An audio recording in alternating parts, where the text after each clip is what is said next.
আলাইহি সাল্লাম তার সৌন্দর্য কারোর সাথেই তুলনা হয় না। তিনি সমস্ত সৌন্দর্যের মধ্যে সর্বশ্রেষ্ঠ সুন্দর। আমরা হাদিসের মধ্যে পড়ছি একটা সুন্দর জিনিস কি, যে আল্লাহ নবী সাল্লাল্লাহু আলাইহি সাল্লাম বলছেন আল্লাহ তাআলা তার সমস্ত সৃষ্টির মধ্যে যে সৌন্দর্য দিছে, এই সৌন্দর্যের অর্ধেক ইউসুফ আলাইহিস সালামকে দিছে। কাকে? আর বাকি অর্ধেক সারা সৃষ্টি জগৎকে দিছে। এই হলো অর্ধেক অর্ধেক।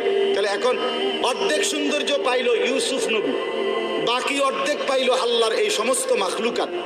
তো নবীজির সৌন্দর্য ওনারটা কই?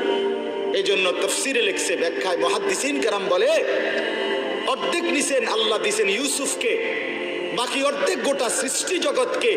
আর বন্ধুকে বলছেন বন্ধু আপনাকে আমি পুরা সৌন্দর্য দিলাম একসাথে।